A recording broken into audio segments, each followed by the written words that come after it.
Reid talked on her show about potential policy actions that can be done to go after unvaccinated people. Let's take a look and then I'll respond.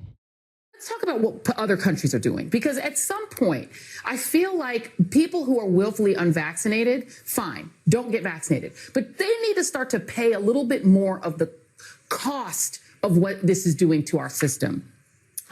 There are fines that are levied in places like Germany. Germany has stopped paying for the tests, the virus tests for people who choose to be unvaccinated. They've ended quarantine pay for those without vaccinations. IKEA, the company, is slashing sick pay for unvaccinated UK workers. If you are a smoker, insurance companies can charge you more. They can charge you a premium up to 50%, and you have to put that on the form when you apply for insurance.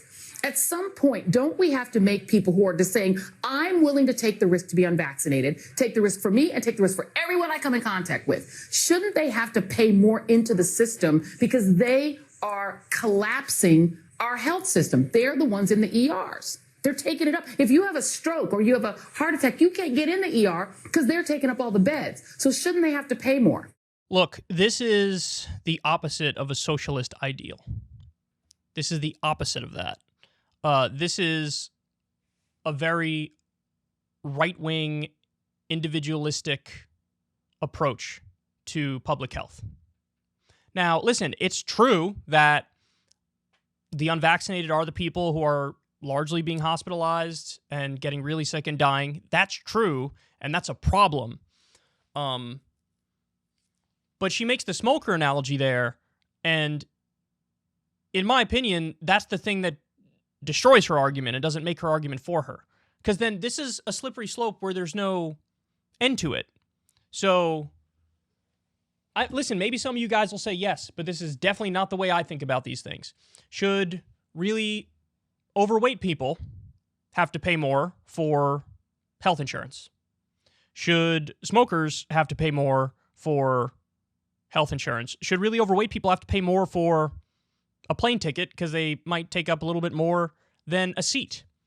Like, the whole point of insurance is we all pay in, and then whenever somebody gets sick, they get help. So it doesn't matter if I stay healthy all year and I'm paying into an insurance system. I don't get that money back at the end of the year because I didn't get sick. You spread out the risk in an insurance system, so we all pay in, and then whoever needs the help gets the help, and they don't go bankrupt when they need it. That's the way it's supposed to work. That's the way, it would work in like a single-payer country, for example. In this country, we're way more hyper-individualistic, and that puts the onus and the burden on people, and they can't bear it. They can't bear the burden. And this is exactly what she's talking about here. So, look, we are seeing it now. There's talk about, well, you shouldn't allow the unvaccinated to get unemployment, for example. Or you shouldn't allow the unvaccinated access to the social safety net. It's always punitive. It's always like, well, go after them. Why not look at it in the other way? Why not just reward people for getting vaccinated? From the very beginning, it would have been a phenomenal idea to pay people $100 or $200 if they get vaccinated.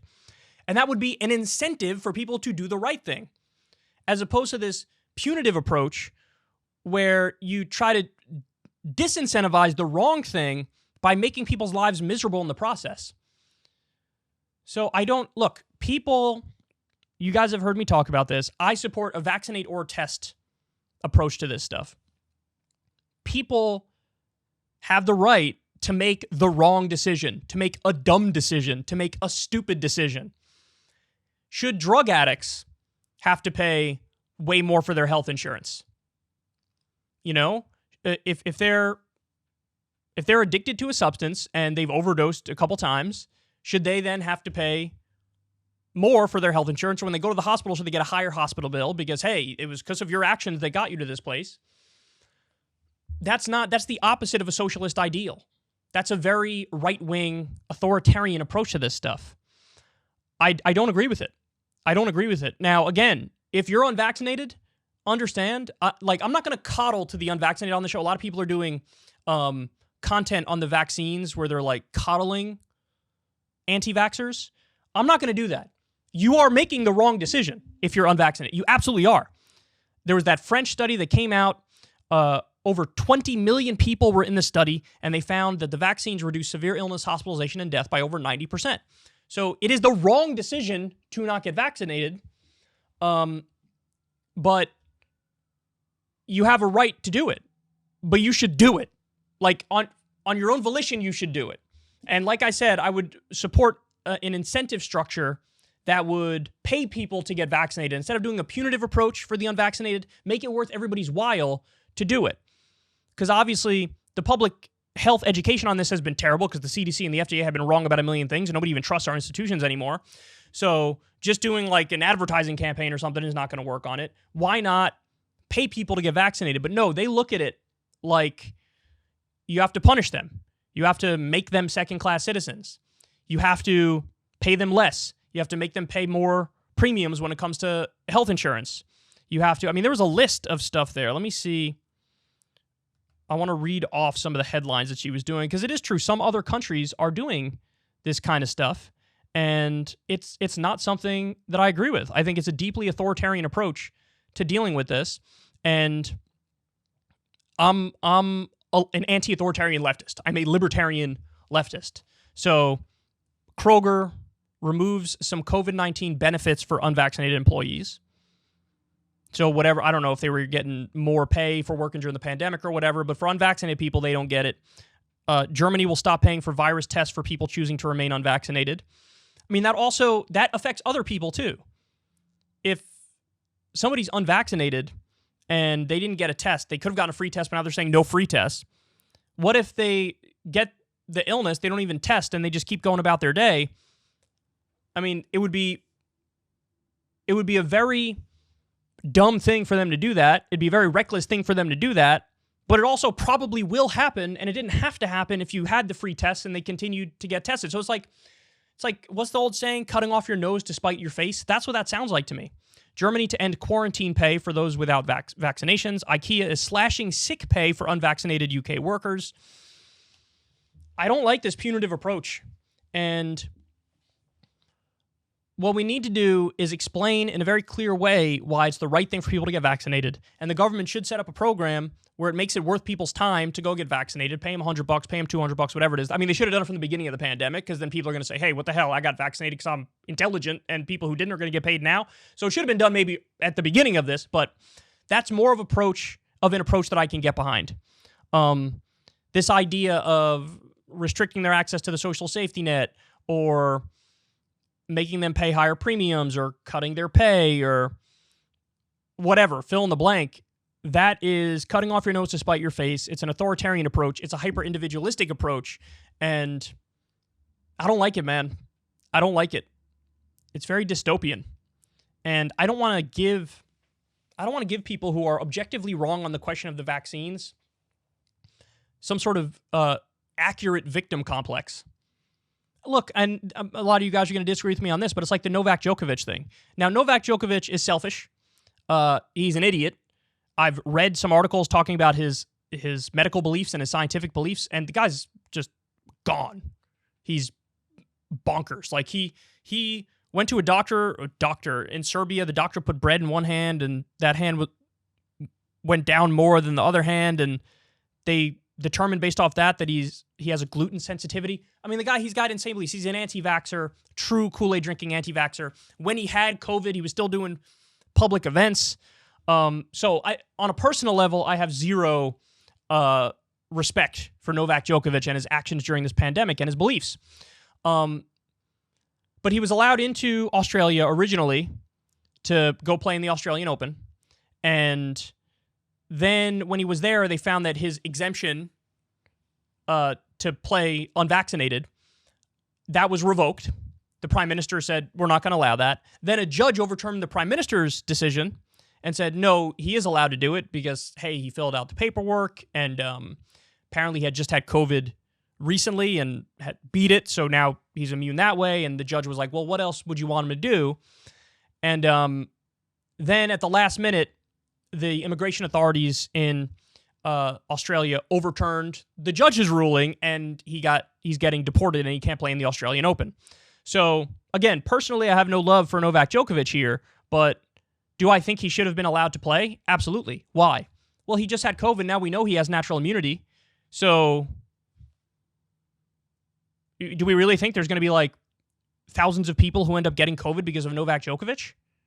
Is this really a public health thing, or is it public health theater? And I think the answer is it's public health theater. And it's not actually about safety anymore. It's not actually about making a scientific decision anymore. And they just want it to be punitive because he's an anti-vax guy who just had natural immunity, but they wanted to make an example of him and say, look, you have to get vaccinated no matter what. I don't care about mitigating circumstances. I don't care if you just had it and you're naturally immune. And Australia is under much more strict COVID protocols and laws compared to the U.S. and many other countries. And so I think people in Australia, many of them felt like, well, we've been suffering this whole time, and this guy gets to waltz in and he's unvaccinated, and you bend the rules for him because he's the number one player in the world. I mean, I would just treat natural immunity the same as vaccine immunity, in my opinion, because it effectively is. It's actually maybe a little better. So it just strikes me as it's just punitive. It's not about science. It's not about medicine. It's not about public health. And again, many people in my own audience might disagree with me on this, but I'm trying my best to be objective about it. And even though I am staunchly pro-vaccine, this doesn't strike me as a good path to go down. It strikes me as definitionally authoritarian and not about public health anymore. And this, the cracking down on unvaccinated people in a variety of different ways, legally and with corporate policies, that strikes me as unfair and unjust and authoritarian. And we should make the argument for people to get the vaccine because it's the right thing to get the vaccine. And we should incentivize the vaccine in a positive way instead of doing negative reinforcement. And they're going with the negative reinforcement stuff. And I do not like that one bit. I don't like it at all. So there you have it. I just want everybody to think very carefully about whether or not this is a path they want to go down. This Joyanne Reid smug MSNBC approach of like, why not just punish people who are unvaccinated? And I say this as somebody who really has an incentive to be extra pissed off at the unvaccinated. Why? Because when I had to go to the hospital for my leg, when I ripped my calf, I was there for like 7 hours, 8 hours, something crazy. And the fact of the matter is there were so many COVID patients that people who weren't COVID patients really weren't able to see a doctor, had to wait preposterous hours. And there were people there going through withdrawal, people there who, just got into a car accident and they didn't have hospital beds. And it absolutely is the unvaccinated who are stressing the system because they're the ones who end up being hospitalized. And so fucking get vaccinated. Go do it. Go do it. Go do it now. But that doesn't mean I want to make them like second-class citizens in service of getting the right reality ushered in. And also just beef up hospital. This is where the Biden administration has failed.